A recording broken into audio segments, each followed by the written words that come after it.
Okay. Distinguished guests, colleagues, students, and staff, my name is Raj Ramani, and I'm an emeritus professor and emeritus Dyke Chair in mining engineering in the Department of Energy and Mineral Engineering. It's my pleasure to welcome you to the 2025 Albert G. Shoemaker Lecture in Mineral Engineering.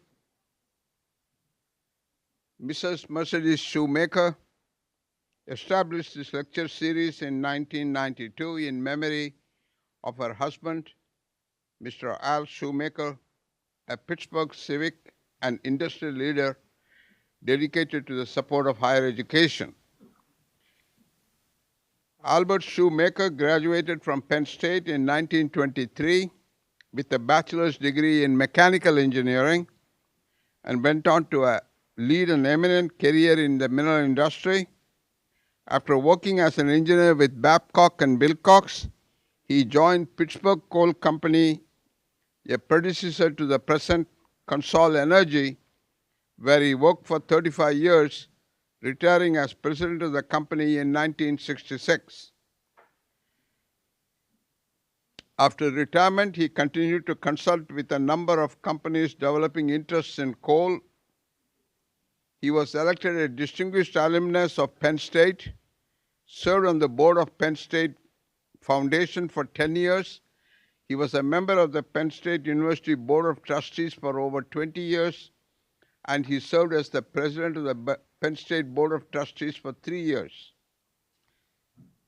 The lecture series, since its inception in 1992, Mrs. Mercedes was engaged and an active participant. When she could not attend, she received recordings of the lectures. Unfortunately, she passed away in February 2018 at the age of 94. Today's lecture is the 33rd in the series.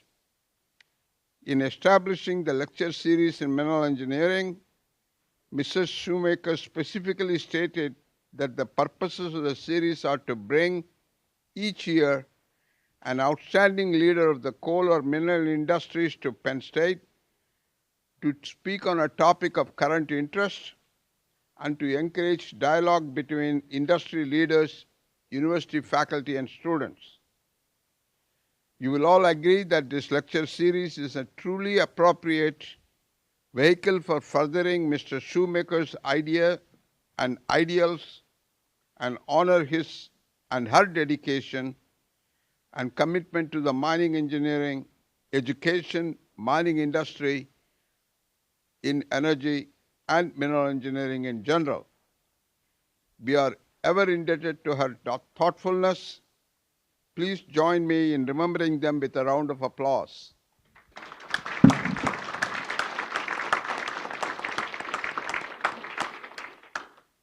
We are always happy when previous Shoemaker lecturers can join us. I'm very happy to introduce Dr. Stan Sobolewski, who was our 2003 Shoemaker lecturer, who is in the audience. Stan, please join us. The series in the past has addressed energy, minerals, environment, health and safety, national policy, and similar subjects with leaders from industry, government agencies, and international organizations.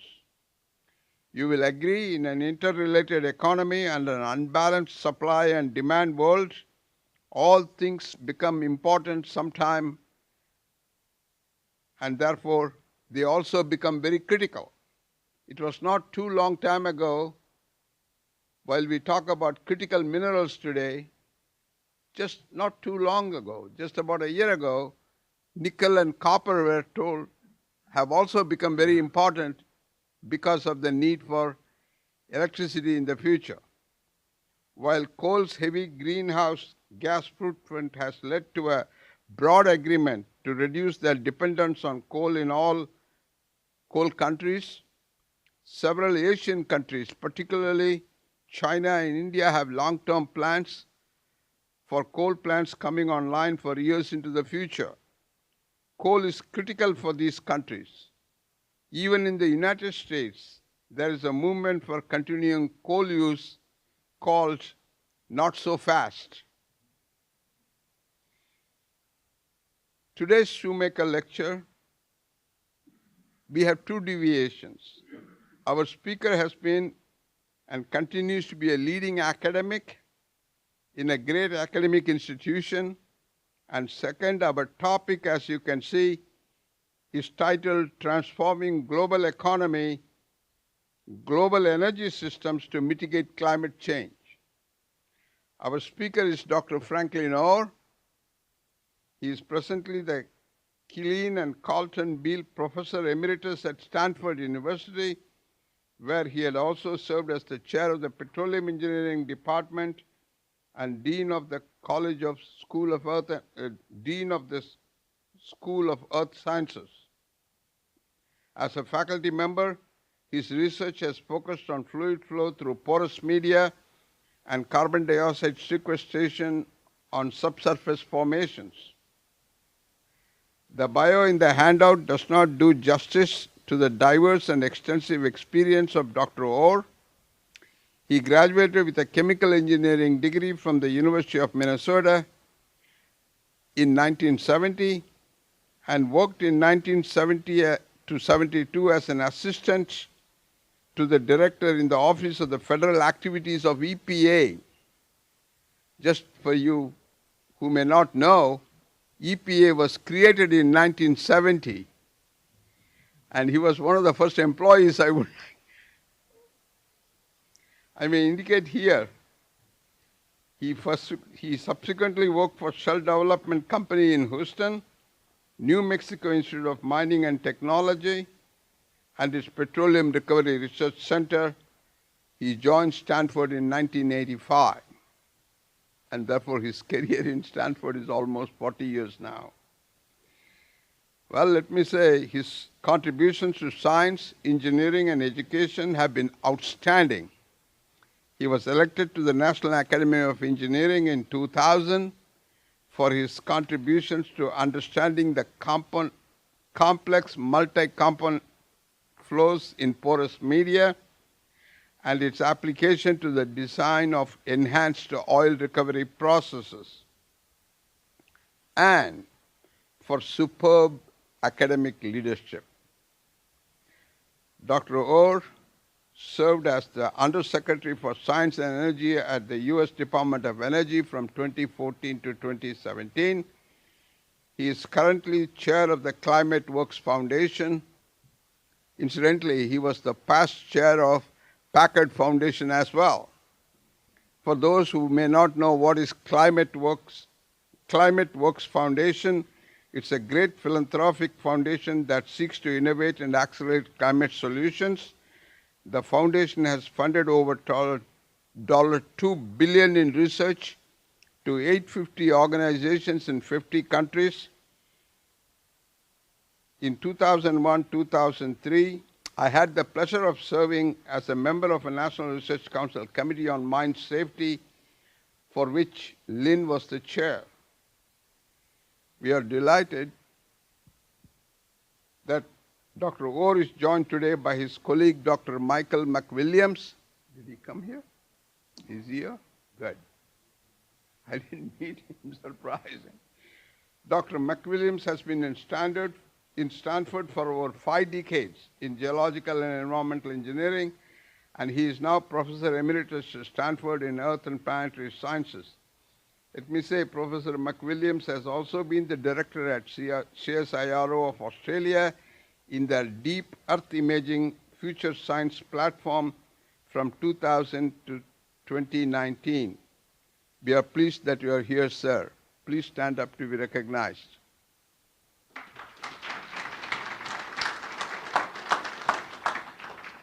Well, as you can see, Lynn keeps himself remarkably busy with busy friends as well.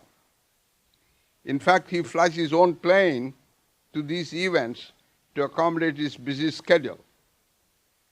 I'm incredibly pleased that when we contacted Dr. Orr, he could take time away from his busy schedule to be our 2025 Shoemaker lecturer.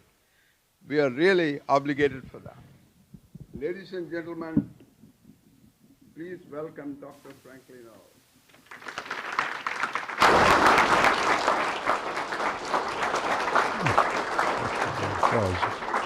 Thank you. So thanks, Raj, for those kind words. He neglected an important part of my background. My first job at Stanford University was washing dishes for 300 people in one of the food services when I was an undergraduate, and my wife still claims that it's the single most useful skill I earned at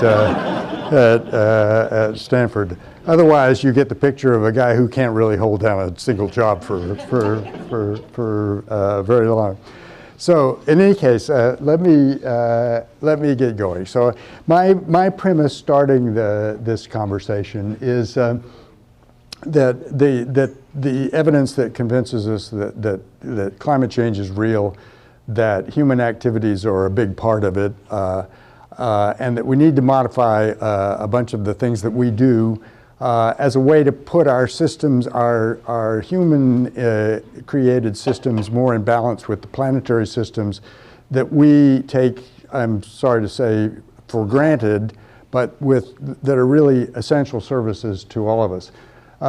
So now I'm going to focus on energy, even though agriculture is a very important component of this, but time is, there's only a finite amount of time here.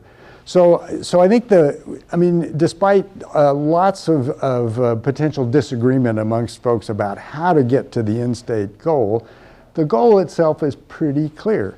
We want clean energy systems that I think need much lower greenhouse gas emissions. It needs to be abundant, it needs to be affordable and reliable, and it needs to be diversified because diversified systems are much more resilient than ones that depend on too few resources.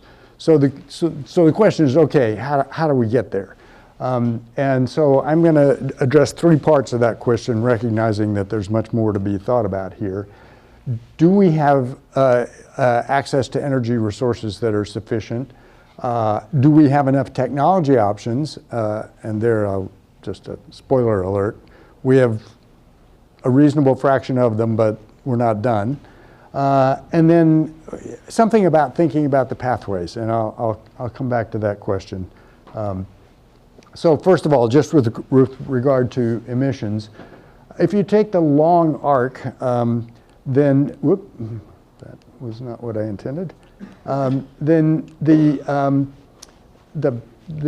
emissions of CO2 have increased steadily. So this from the 1990s up to, and we're just under 38 billion tons a year of CO2.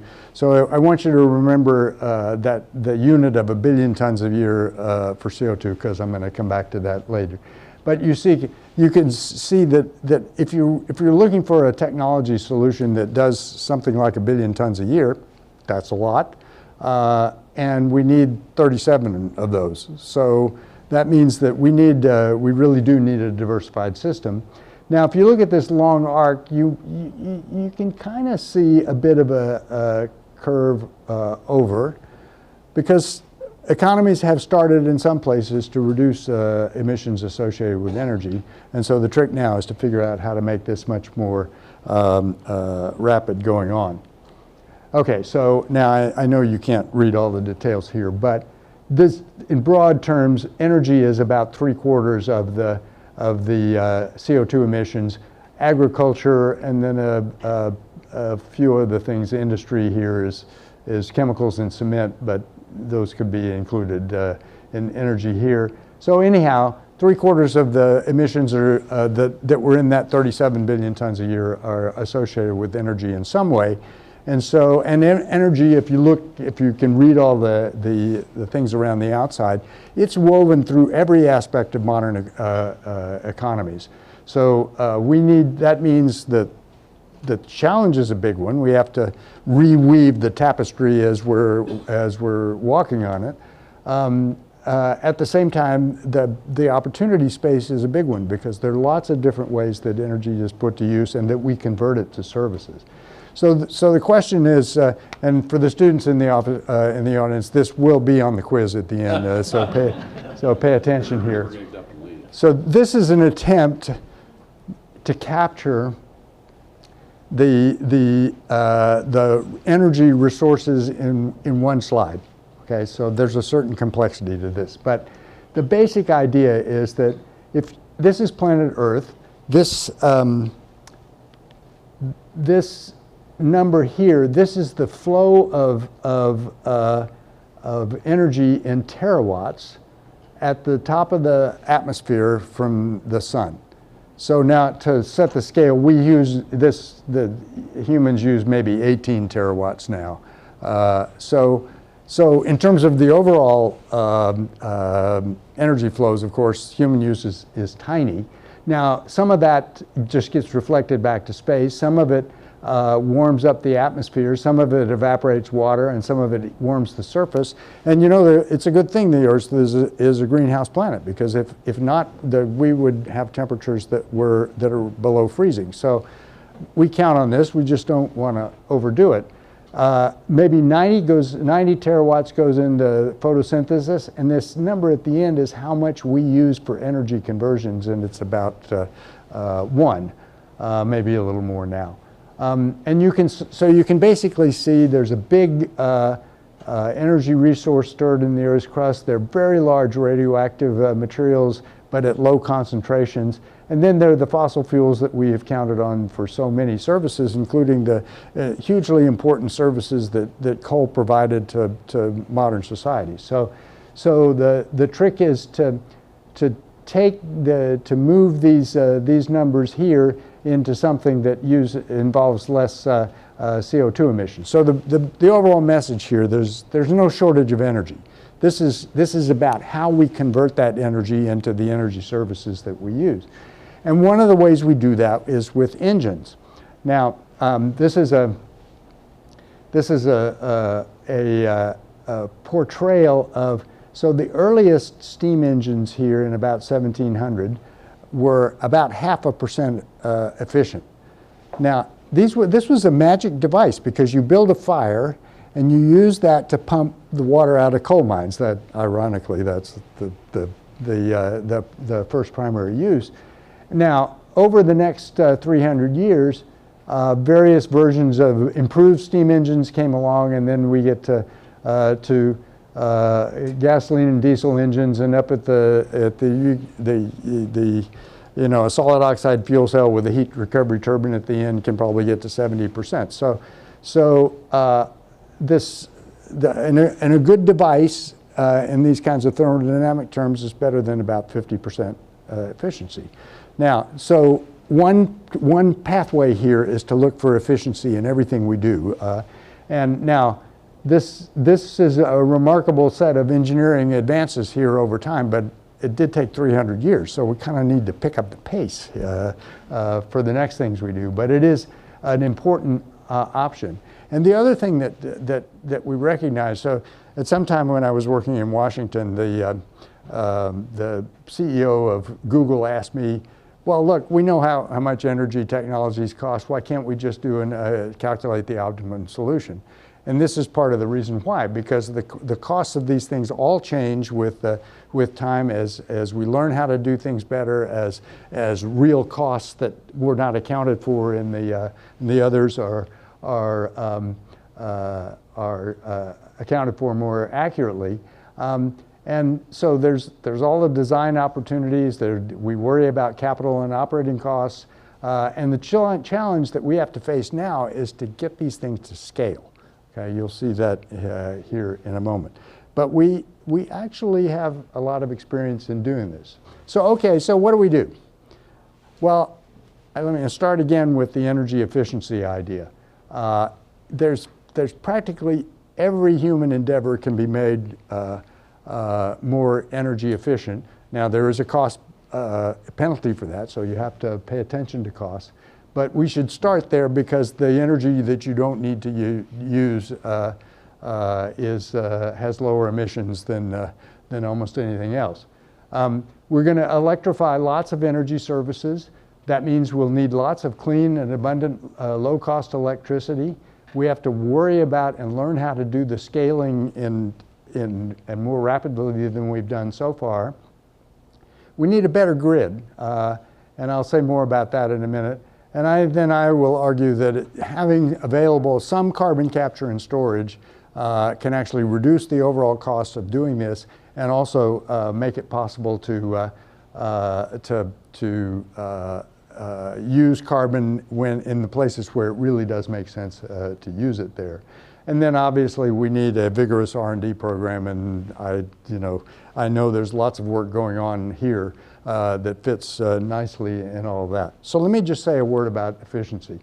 So just to give an example that is easy to if you think about an incandescent bulb, so in this is probably a little unfair. A coal-fired power plant that has a 35% efficiency, transmission system that's 90%, and then that incandescent light has about 4%. So by the time you get to the end, you've 1% of the energy that went into that light actually turned into photons that we can perceive.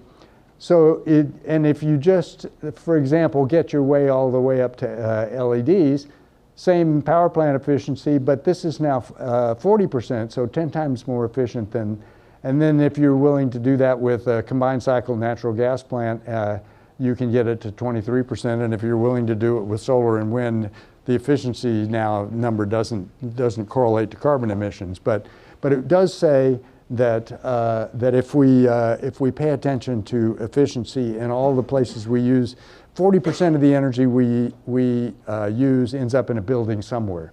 So buildings offer real opportunities, and I know at Stanford we just have had a long campaign of reducing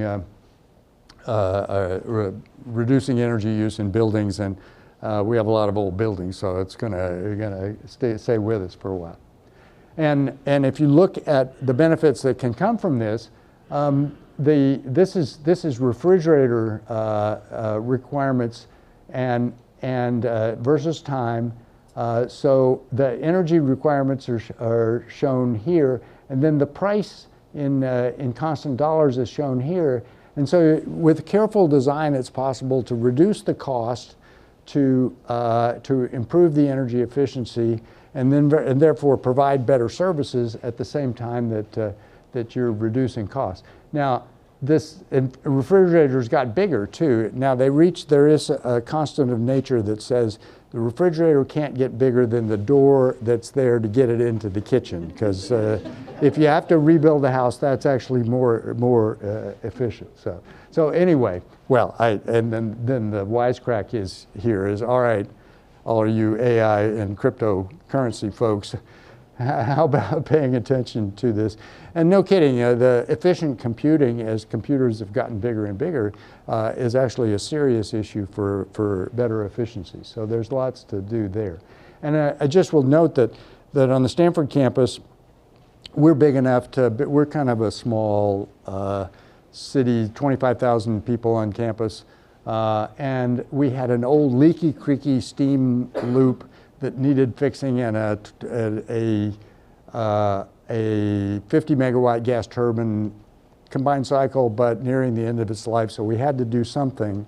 And what we did do was to take advantage of the fact that we take heat out of buildings with the cooling loop all year round, and we put heat back in all year round in varying amounts through the steam loop, now a hot water loop. And what we did was to use big heat pumps to take heat out of buildings, and that makes the chilled water, and use that to not buy fuel to heat buildings otherwise. And it saves, I don't know, at the time it was put in $400 million over a 30-year period mostly in fuel that you don't buy. And for us, an 18% water reduction on campus is a big constraint in dry California. And it turned out, and an almost 70% reduction in CO2 emissions. And it turned out that because the cost of dedicated solar came down so much, we were actually able to to move this to largely solar production over a shorter period of time than projected. It took some effort to convince our trustees that this was the right thing to do, but when they saw that the returns on this in terms of energy use in the future were well within the range of returns on the endowment, they go, okay, this is worth the investment. So energy efficiency. How about clean electric power? We're going to need lots of electricity to electrify everything, and the components that will matter are partly renewables. So wind and solar, over the 20 years or so that I've been kind of messing around in this area, the price of wind and solar generation has come down truly dramatically, and so worldwide in 2024, where there was almost 600 gigawatts of solar stuff, a bunch of it, and a bunch of wind, of 600 gigawatts of renewables, bunch of wind, lots of utility solar, lots of distributed solar, some hydro and so on, but lots of renewables and plenty of room for further growth at competitive prices.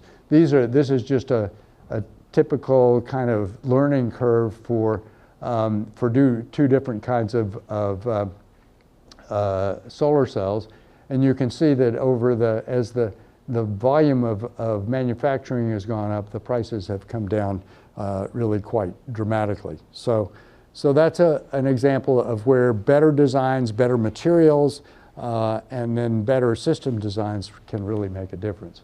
And if you look at just the standard levelized costs of electricity generation, then now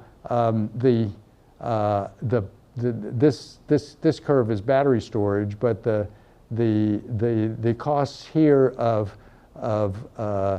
coal, natural gas, solar, and wind, they're all clustered there right together. So these are competitive in lots of ways. Now, the renewable resources are intermittent, so we also have to think about that. And so sometimes people complain, well, you need more transmission to go with that, and that's certainly true, but if you do more natural gas, you need a pipeline too, and maybe a natural gas storage facility. So there are multiple costs here, and there are big differences in capacity factors here that also complicate that discussion. But nevertheless, overall, renewables are competitive now. So when I said this, they're competitive, and the challenge now is to do this at big scale. There are issues, birds with turbines, permitting of utility scale generation now is a bottleneck that we're having some troubles with, and I'll show a little bit about that in a minute. And we really do have to think about this, the intermittency side of things as we go forward. So I'll say a word about that in a minute. So how about nuclear power? Well, about almost 19% of the generation in the United States right now is nuclear power. Pennsylvania actually is a leader in that. And of course it has its base load, the capacity factors, the fraction of the time the plant runs at capacity are really quite high, way higher than is possible with this. But many of the plants, we haven't built a lot of plants lately, and the life extensions are going to be needed for some of the older plants. The recently constructed plants in Georgia were over budget, over time, and by a lot. And so utilities are wary of the costs. But then actors like Microsoft are willing to invest in another Pennsylvania favorite, 3 Mile Island. That plant that was shut down in 2019, they now have a power purchase agreement from Microsoft, which will allow restarting that plant. And the challenges of spent fuel and waste storage, siting and licensing are all still there. The difficulty is cost. And if you look at, for example, there was, at the time I worked at DOE, there was a NuScale reactor, about a 50 megawatt modular reactor which had some initial orders, but then the orders were eventually canceled because of costs. So the existing nukes are having trouble competing with low-cost natural gas and renewables, especially in the dispatch markets where you bid a day ahead for things. So cost is a matter. This particular example, TerraPower, is a small company that's been funded by Bill Gates and others. And they have a new small modular design that now they have just had the groundbreaking for a 350 megawatt capacity plant on the site of a former coal-fired power plant.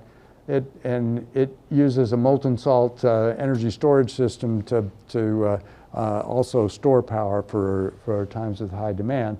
So, and they say it will begin begin operation this decade. So we'll see. But the cost question will be the one that determines how big a market penetration you get here. So, what about, somebody always asks about fusion. So this is my comment about fusion. And I must say, my time at DOE involved a big controversy over the cost of the ITER reactor, the International Thermoelectric Reactor, being built in France. And it was also over budget and had cost issues, but it had sort of management issues as well. But in the end, the United States decided to stay in. That's the big scale nukes. What's happened in the meantime is that magnet technologies have gotten much better. So that makes it possible to do things at smaller scale that might, and there are now a whole bunch of private companies looking at versions of this.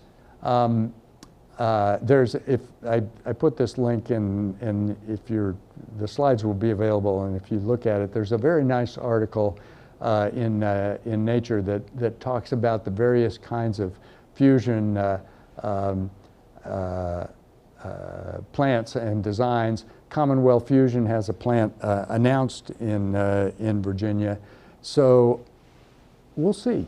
The standard joke is that fusion is 50 years away and always will be, in any case, I'm not holding my breath for my remaining time on the planet, but nevertheless, on the research side, it's clearly an option. So, okay.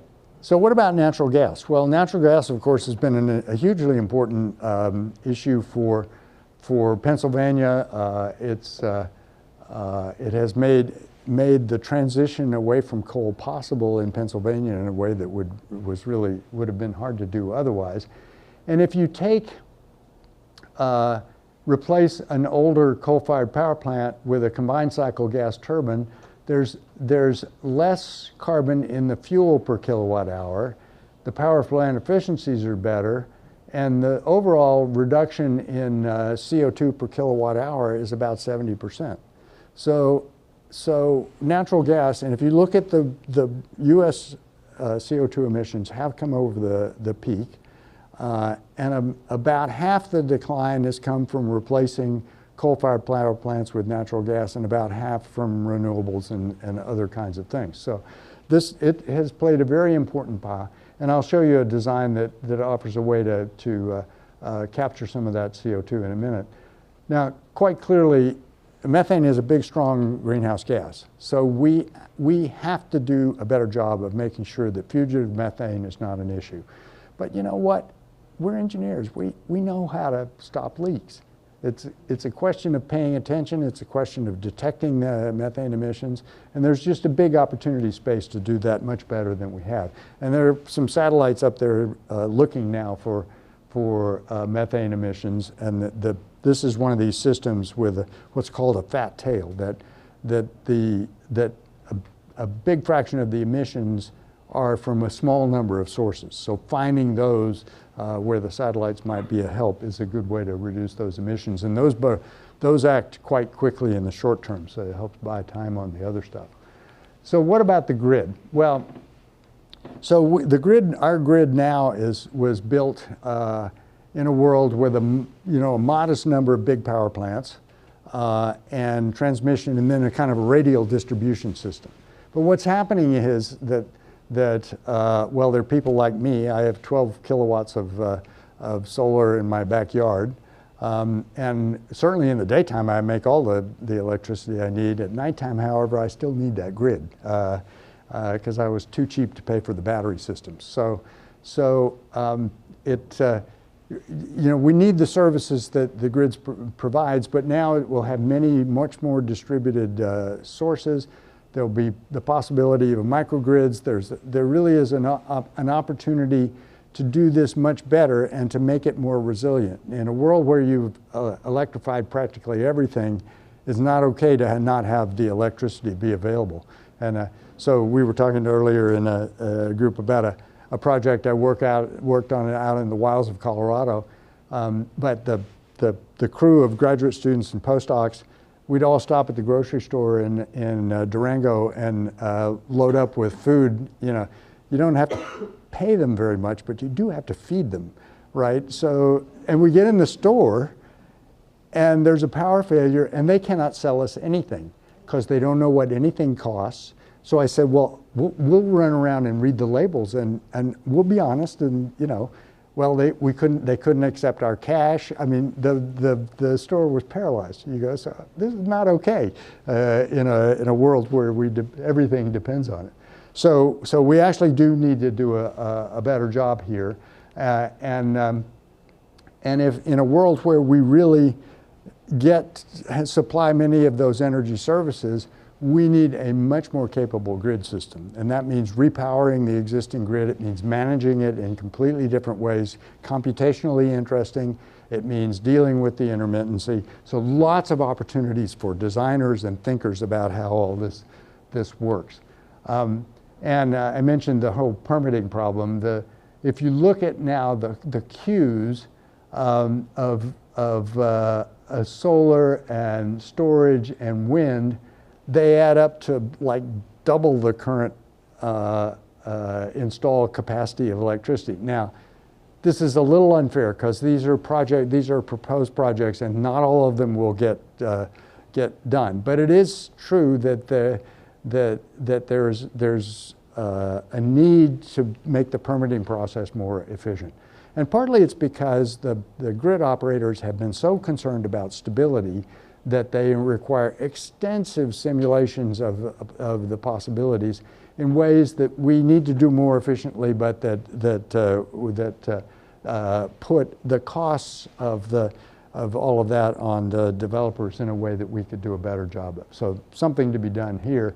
And it just points out that there's room for the techies that solve the differential equations. There's room for the regulators to think about this. There's room for the system modelators, for the modelers. These are very complex systems of very complex systems. We as a scientific and engineering and economics community need to learn to think about these kinds of systems in a much more effective way. And they're linked with, electricity moves very fast in a power line, but natural gas moves 30 miles an hour in a pipeline. And you can't operate the natural gas system without the electricity, and you can't have the electricity without the natural gas. So these systems are coupled, but we mostly don't think about them together. And when you add markets in there where you can't write down the differential equation, now we have a challenge that we all have to learn how to figure out how to deal with. So lots to do there. We need to deal with this. This is California. As the solar generation in the middle of the day increases, then more and more, in fact, the energy prices, electricity prices sometimes actually go negative.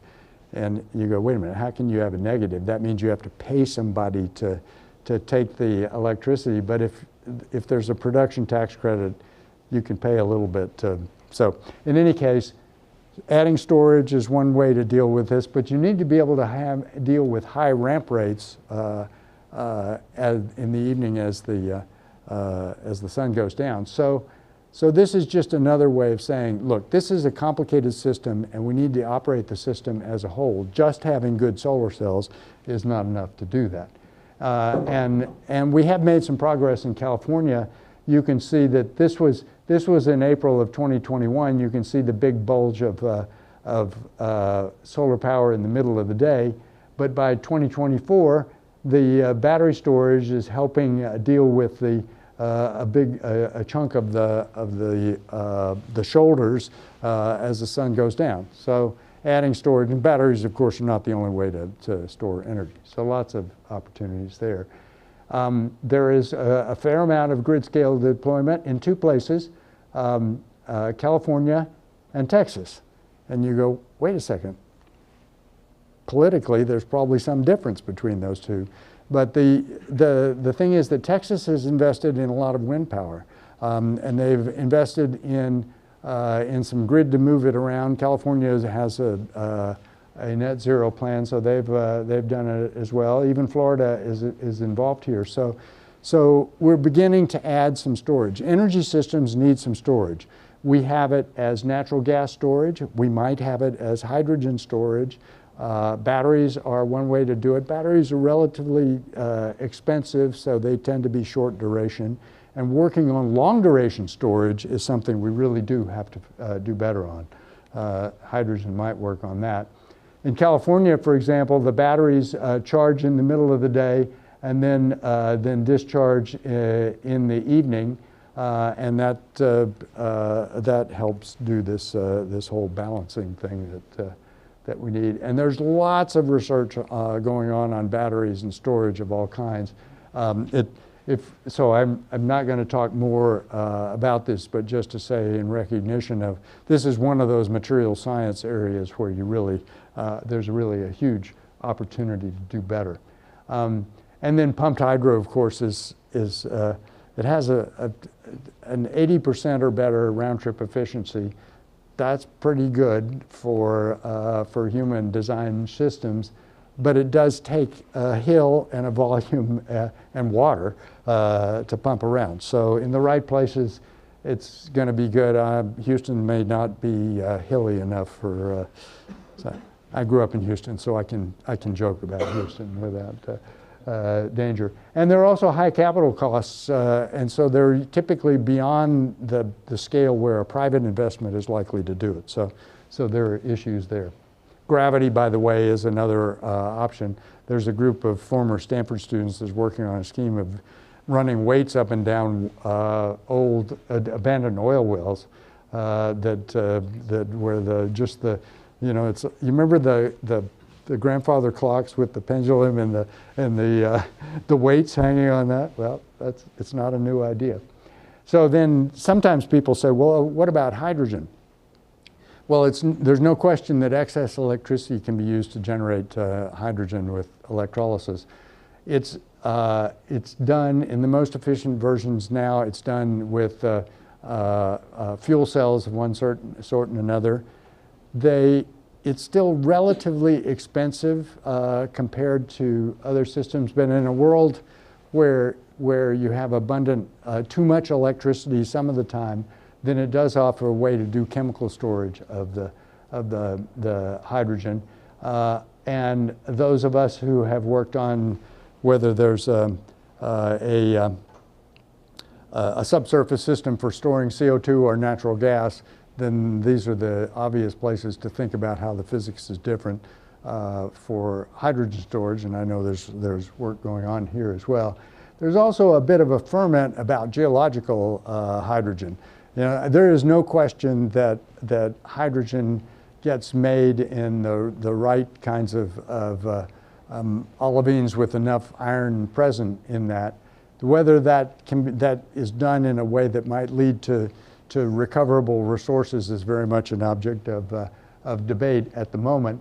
But in any case, stay tuned for that. We'll see how that possibility exists in the future. So that leads me then to transportation. So it's no surprise to anybody here that as battery costs have declined, then it's we've had more and more battery operated vehicles come online, and a whole bunch of new vehicles are on the market now. Some places have indicated an interest in prohibiting internal combustion engines, California in 2035, the UK and France after 2040, and China said only new energy vehicles by 2035 without defining exactly what a new energy vehicle was. So maybe it's hybrids, maybe it's electric. Given China's investment in battery electric vehicles, I'd say it's most likely to be electric vehicles. And so you say, okay, well, problem solved. We don't have to worry about the transportation anymore. And I go, no, wait a second. Even if you look at, I mean, vehicle sales have grown rapidly, but we have an existing fleet of vehicles. Plus, there's a long tail in. So what this means is that the fuels that we've used for transportation still need to be available. They still need to be at costs that somebody who can't afford an electric vehicle yet can afford to pay. People need to be able to get to work.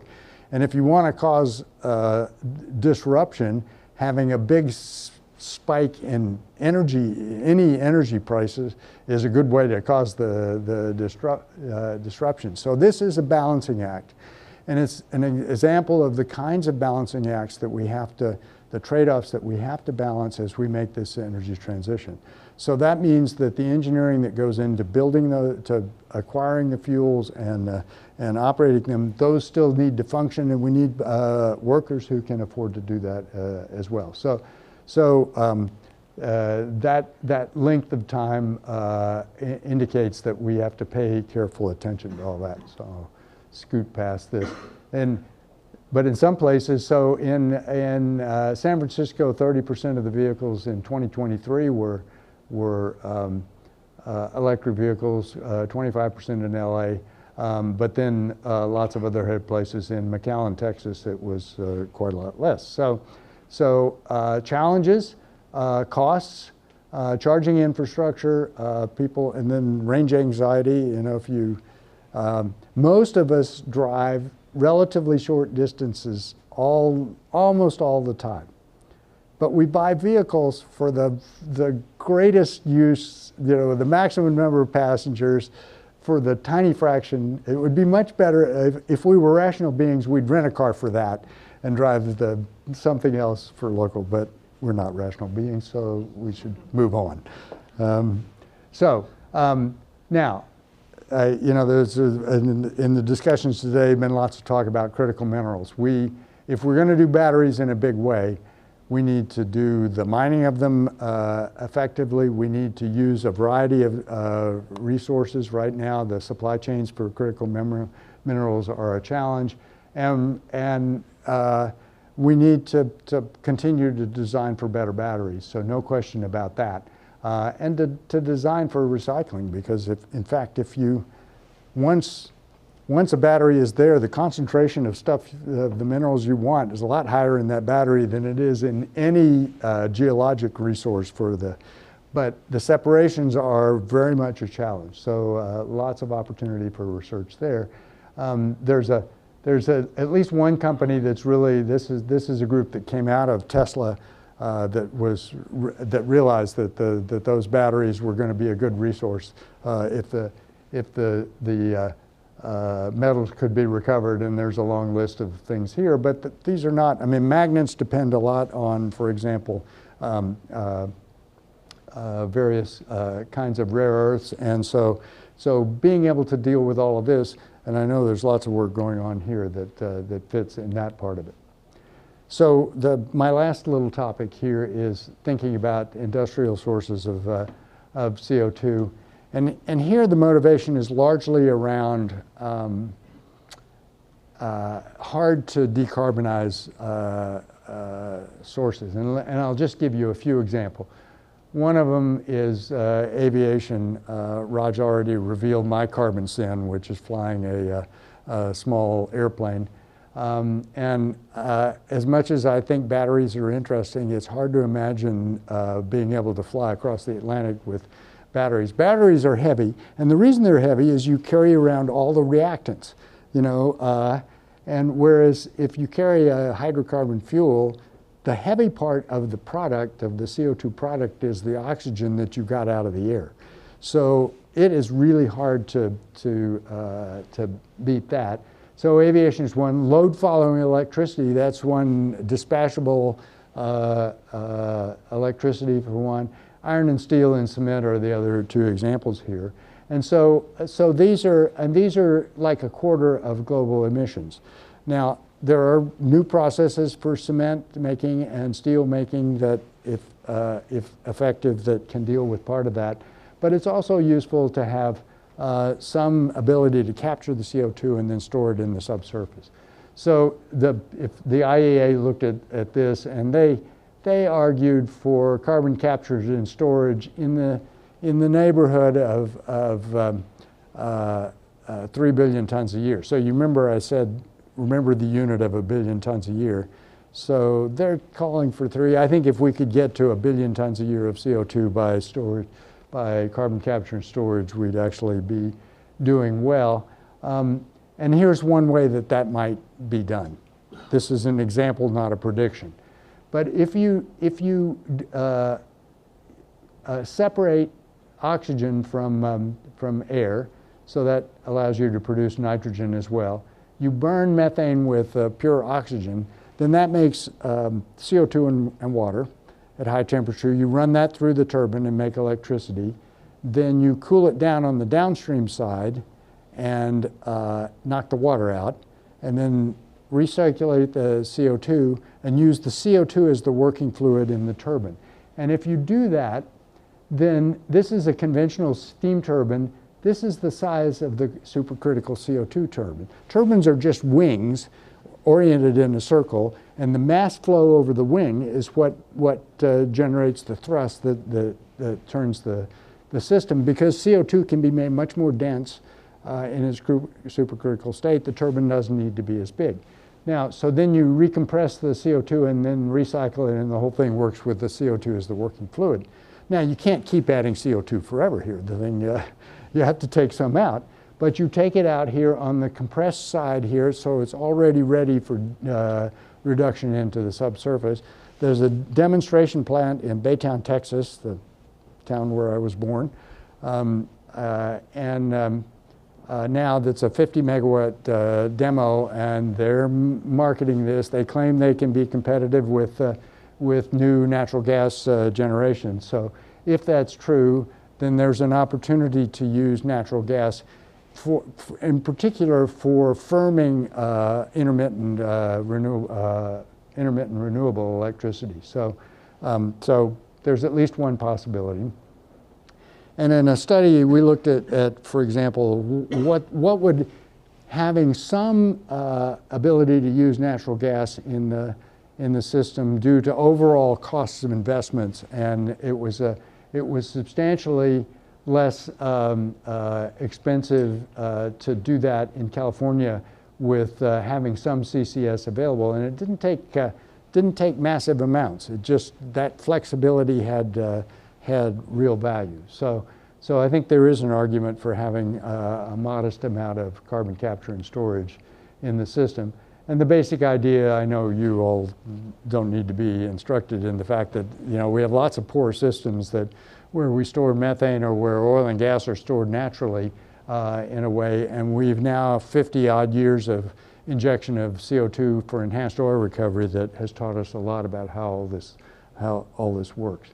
So, and there's no shortage of rocks around the world that are potential storage locations. You need a seal to keep the CO2 in place. Once the CO2 dissolves in whatever water is present, then the driving force to go up has been replaced with a driving force to go down.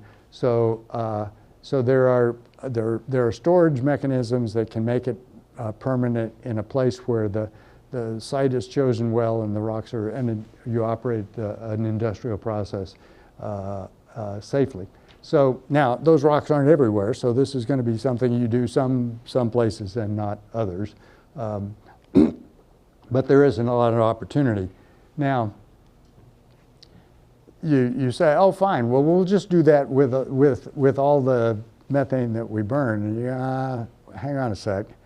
If you just take 1 billion tons of CO2 and say, assume that you're at 50 degrees C and 1,000 meters depth, then that converts to about 35 million barrels a day of injection of CO2 now in the units that, the goofy units we use in the oil industry for barrels per day. But to set the scale, the oil industry is, the liquid fuels are about 100 million barrels a day around the world now. So that 3 billion tons a year that the IEA estimated, that's an oil industry. So that's a lot.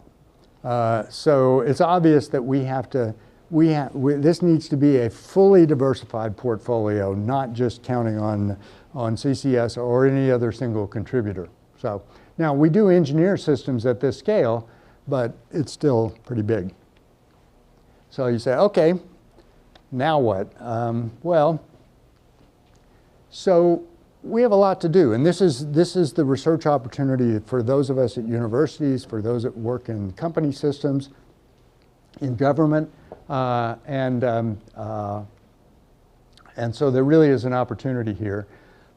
We need to deal with electrification is going to require a big increase in overall electricity, and then load growth for EVs and data centers may make that faster still. So that creates an a tension between ability to put stuff in place fast, although now the wait times for a new natural gas turbine they're as bad as the wait times for connecting solar cells. Permitting is a place where we could do a lot better. We'll need to build markets for things like heat pumps and hydrogen and battery recycling. Those all take time. And we engineers have to learn how to connect this technology development to all the market and regulatory systems within which this technology has to function. So there's no shortage of things to do, but for the students in the audience, there's a huge opportunity here for creative people to put these systems together in ways that that are better than what we do now. So, no shortage of energy. We have plenty of technologies we know how to do that we can put to work. We need a fully diversified portfolio across the full spectrum of energy resources. No solution gets us there, but there are lots of opportunities. Being careful about price spikes and disruptions is something we need to do, and we need to work on these complex systems. So I conclude that we can do this. We humans are very inventive when we make up our minds to do it. Now, obviously, we're still making up our minds about some parts of this, but we've made a good start. We need to increase our ambition, and we need to stick with it over time. So if you think back to 1970, Raj mentioned that I was an employee at EPA. And I was serving my military obligation as a commissioned officer in the U.S. Public Health Service. It was not entirely voluntary, but nevertheless, the Clean Air Act passed that year, the Federal Water Pollution Control Act passed that year, and here we are 55 years later. None of us wants to go back to the air quality in Houston or Pittsburgh or LA in those days, and water quality, similar examples exist. So that's a place where the complaints about cost were the kind of same things you hear now. You start and stick with it. We can do this. So let's get back to work. Thank you very much.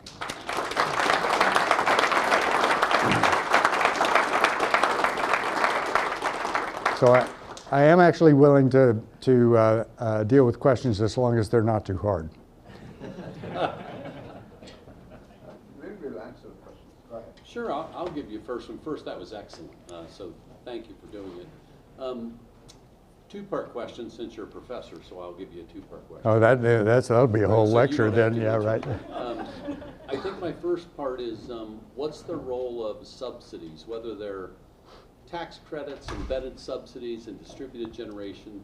Like, how do we think about subsidies as a country and as a world as we make this transition? And then the second part of the question is, so what breaks first?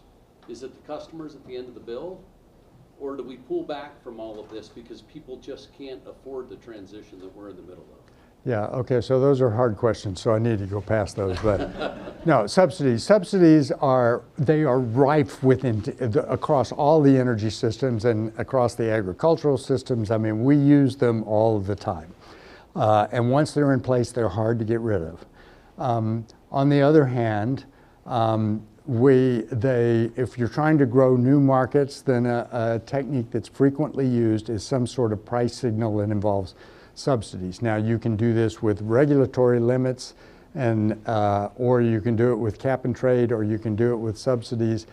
They all have their imperfections, and the approach that has worked in some cases is to put them in place, but put a time limit on it, or have a schedule of declining subsidies over time. Cap and trade systems do some version of that. They require more nuance than we have so far demonstrated that we can do well. So I think in the right place, the incentives and subsidies have you can do it with market pull too, where the government says, okay, we're going to buy clean cement. You know, a variety of portfolio of tools that you know, we're probably, some versions of them are going on in experimentation around the states. So we'll see. They have their challenges, but they do have their values. On the what breaks first part, I think it's incumbent on all of us to try to think about how to avoid breaking the system. And that means balancing. So, and it's a system where, you know, nobody's in charge. There's not any single. Sometimes I joke about what I would do if I were king and got to decide all that. And my colleagues at Stanford would say that is a truly terrifying thought. But we don't have that. What we do is to use markets. And markets respond, they do respond. So being thoughtful, for example, about how you value battery storage in the electrical system. That's not settled, and you're balancing, you know, are investors going to be willing to make the investments, and do they get a return on it? That's a place where market design really needs to be much more thoughtful than it has been so far. So I hope that we will avoid breaking the system, because I do think that we have to think about the customers. Yeah. We pesky humans are sitting out there at the edge of all of this, and we matter too. Great, thank you. You know, part of the dilemma is this huge diversity between North America and Europe and Africa, Asia. Yeah, right. And you have Africa, India, China relentlessly building power stations, yeah, and they're doing it to increase their standard of living.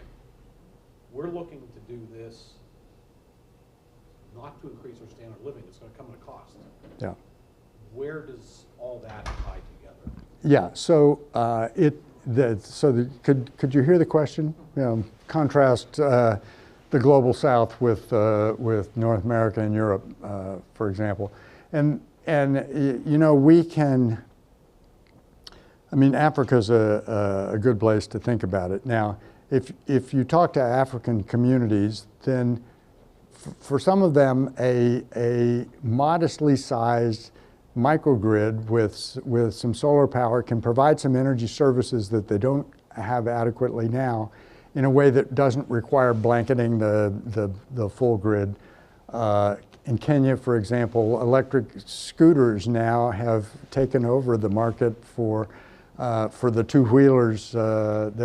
So there are things that can be done there that do take advantage of the local situations in a way that don't require building as much of emission heavy.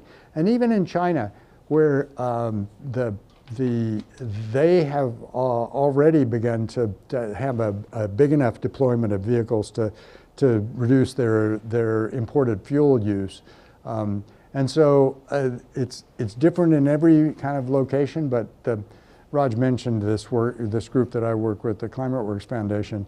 It's really aimed at trying to identify the opportunities in each place that avoid building the systems that we then have to replace, recognizing that it's a transition. You know, India is not going to stop using coal overnight, and neither is China. Another one of these balancing acts.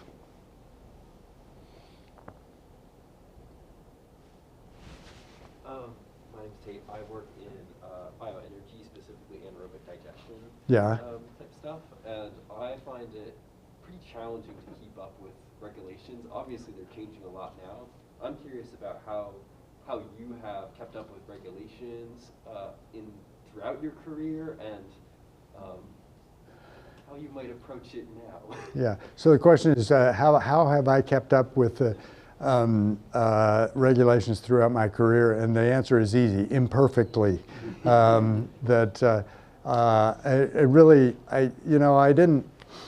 guess I say I was head down research guy, and kind of until the time I started trying to think about these overall, much broader topics and much broader systems, and I think this is a place where you apply a need to know. If you're working on anaerobic digestion, and then you need to know the stuff that has to do with that, but you probably don't need to worry about the interstate electricity market. So pick your battles, and then as your view broadens over time, or doesn't, you can adjust there. Nobody knows all the regulatory stuff that there is out there. It is hugely complicated, and thinking about how to do that in a way that encourages the kind of transition we need to make is something we also need to do. So opportunity for those who are, as I say, not just the differential equation solvers.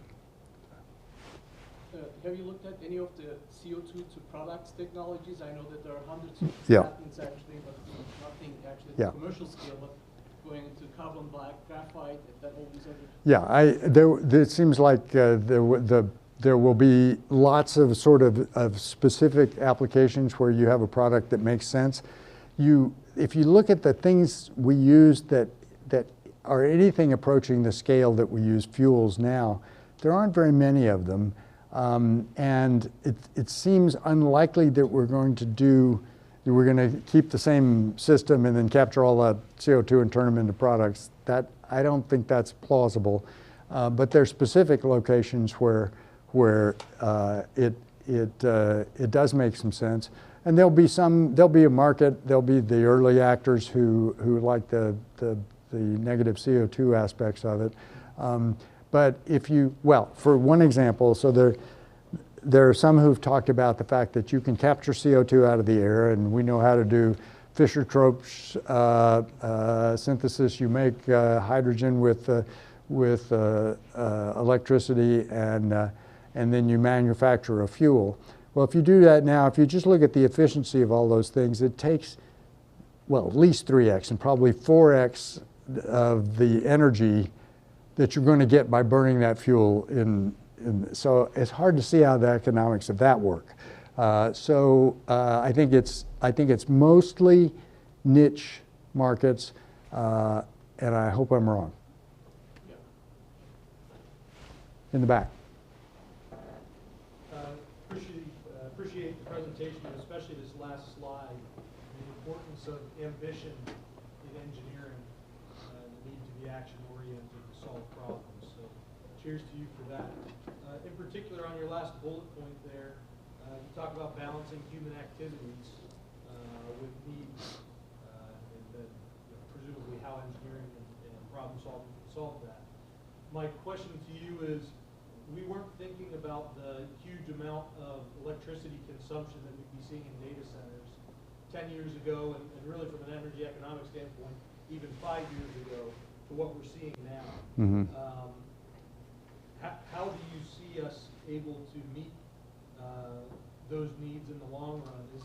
Is it something that we can hold back the tide, or what do you see the change needing to be at this kind of speed? Yeah, so it's a good question. So if you look at projections of data center use versus then the actual deployment of data centers, the projectors have always been more optimistic than the actual ones, and by quite a bit. Nevertheless, there is clearly demand. Now you sometimes hear mention of something called the hyperscalers, and that's where they say, well, okay, we will just build power generation facilities right next door to my data center, where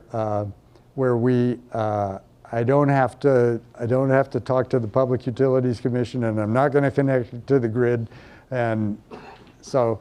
And I mean, Microsoft's 3 Mile Island thing is not quite that, but it's a private investment that allows dealing with it. So I think you'll see some of the hyperscalers go for it, and then I think as the bottlenecks appear, and they're already starting to appear for some of that, you'll see scale adjustments.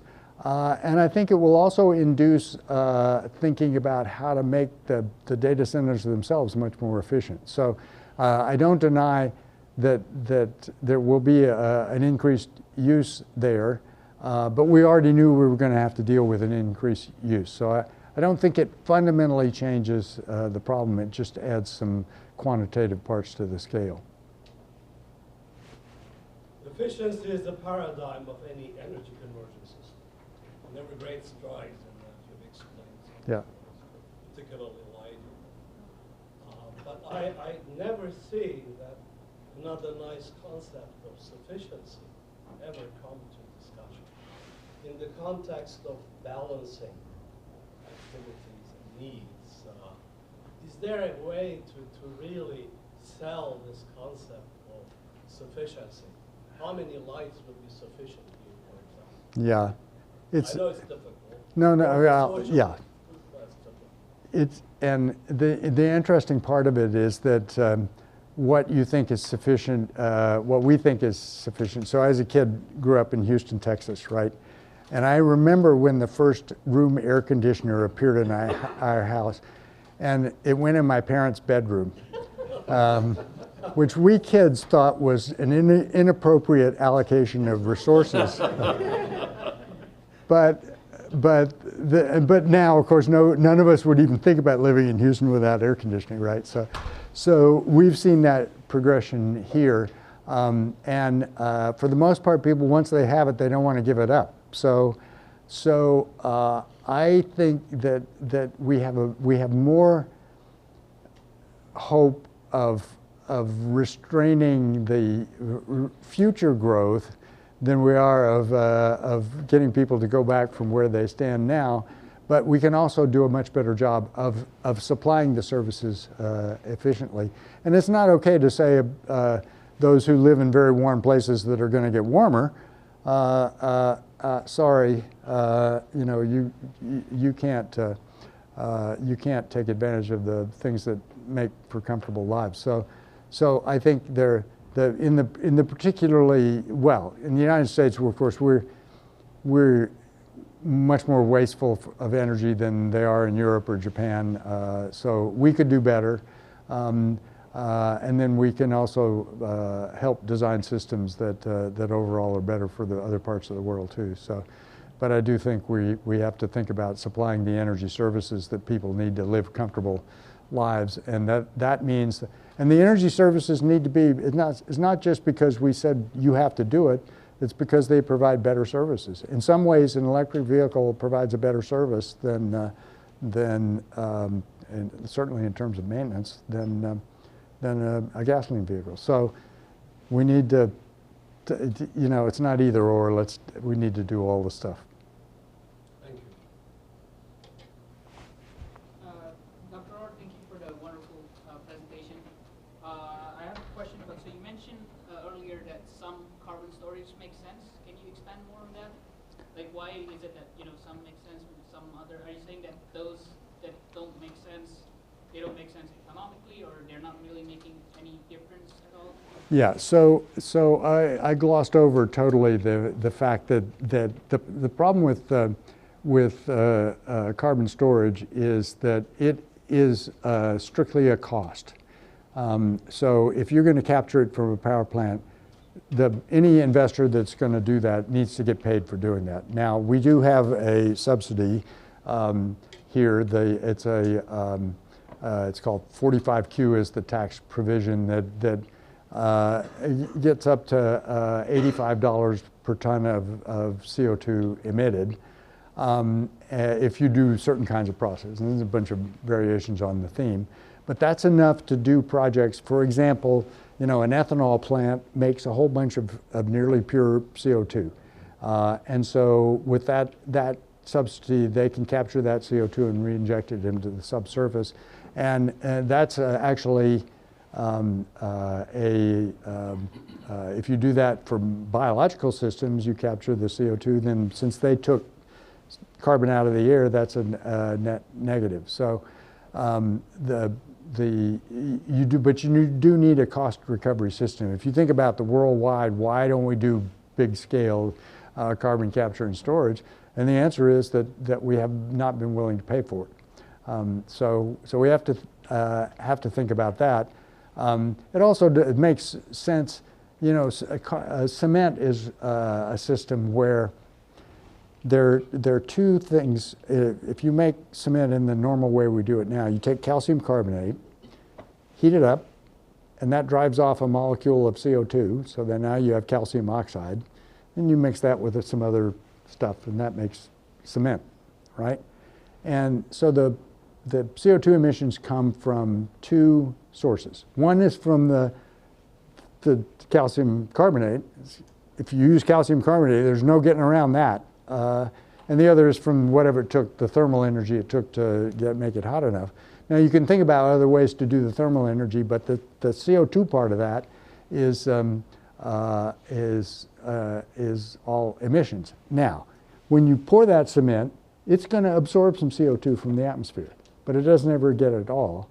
And if you were willing to do cement making with lots of carbon capture and storage, then that actually works as it's an industry where we need it, big scale around the world, where technically it's not that hard a thing to do, and where it is actually then going to withdraw some CO2 down out of the air. So that's a place where it might make sense to do this, provided there's a way to capture the cost of that. So, and then I already talked about the use of natural gas with that. That has the advantage of providing some firm power that is also a service to the system. So, aviation is one where you might just because it's just really hard to beat the value of a hydrocarbon fuel. There are biologicals. There is a so-called sustainable aviation fuel available, barely available. It's not in the sufficient quantities, but that's a place where that CO2 emission is one that's hard to avoid, and so we need some other ways to deal with it. Thank you so much for the wonderful presentation. So I would like to go back to like what you said about like China. Like we know like China, they're kind of like ahead when it comes to the implementation of like electric cars, electric vehicles.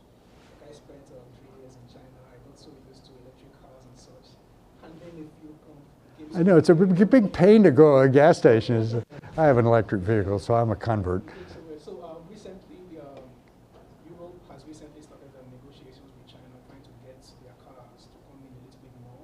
Yeah. So I want to know like why shouldn't other countries be entering into negotiations? Like if the aim is sustainability and reduction of their emissions, and you have a country that has the technology and the tools to help you, why shouldn't, like, even if it's like developing countries and such now, be entering negotiations to implement such technologies in their countries?